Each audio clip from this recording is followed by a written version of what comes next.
Satu, dua, tiga, masuk Pak. Assalamualaikum warahmatullahi wabarakatuh.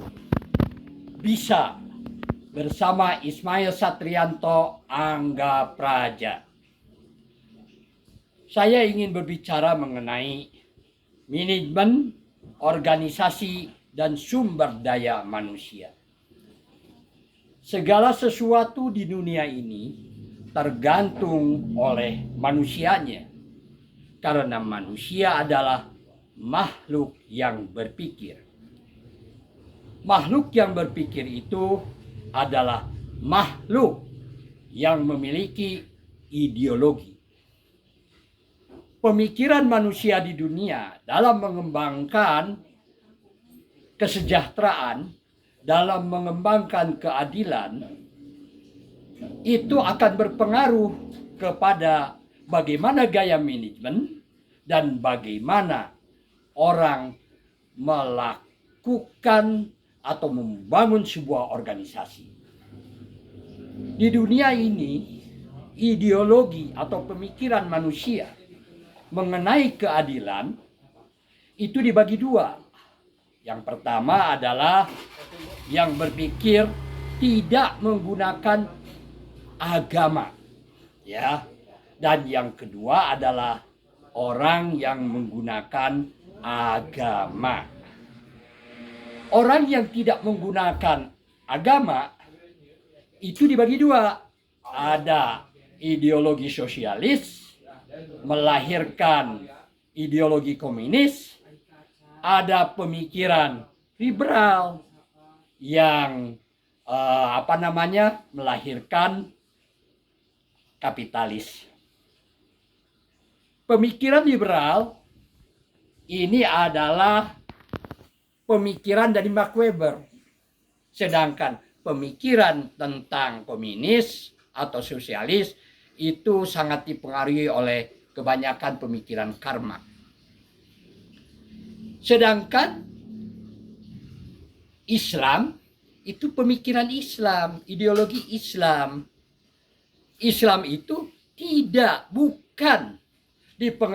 bisa dipengaruhi oleh Karl Marx, pemikiran sosialis lalu komunis, dan Islam juga tidak bisa dipengaruhi oleh liberal dan melahirkan kapitalis.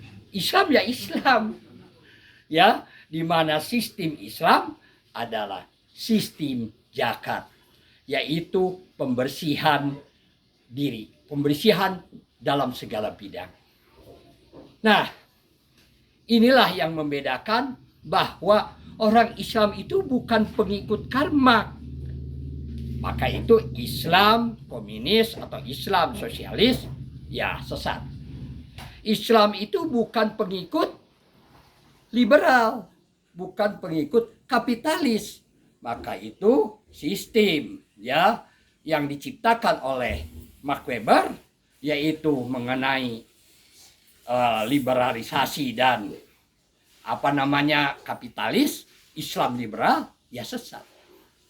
Islam adalah agama Islam yang menggunakan sistemnya bukan Karl Marx, bukan Max Weber, tetapi dari Allah Subhanahu wa Ta'ala, yang diturunkan sebuah kitab kepada Nabi Muhammad SAW yang bernama Al-Quran.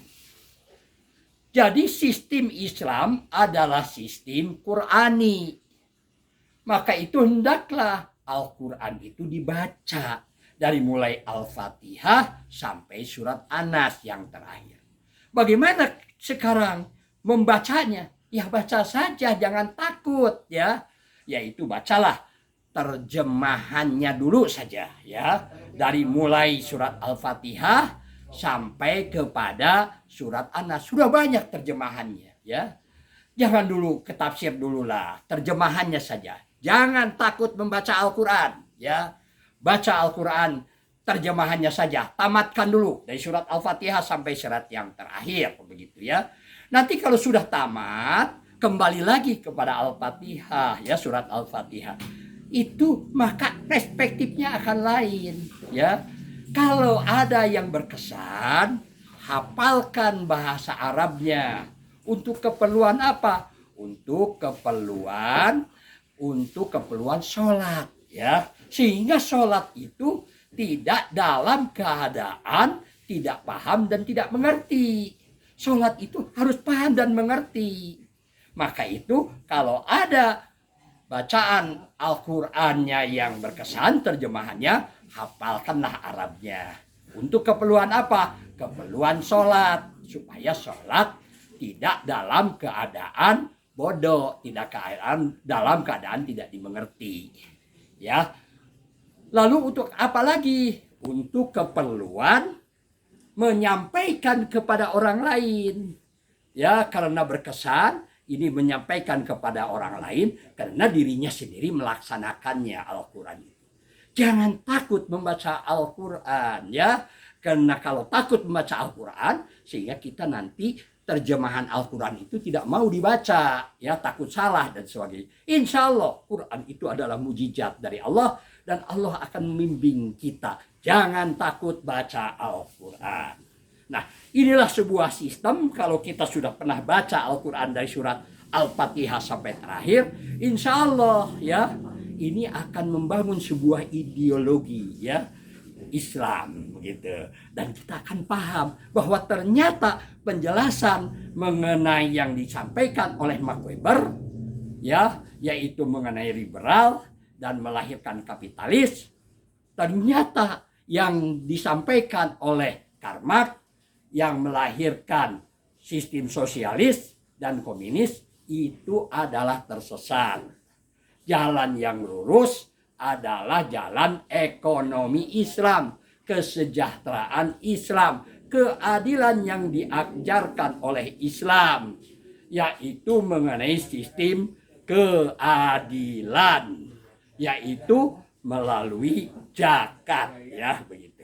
Nah, itulah yang kami untuk sementara ini yang bisa kami sampaikan.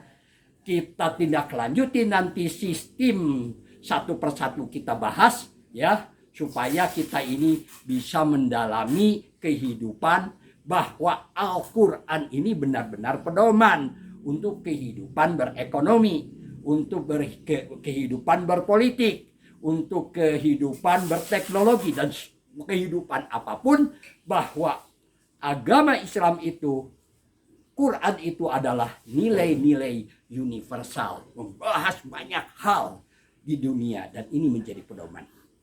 Bisa bersama Ismail Satrianto Angga Praja. Wassalamualaikum warahmatullahi wabarakatuh.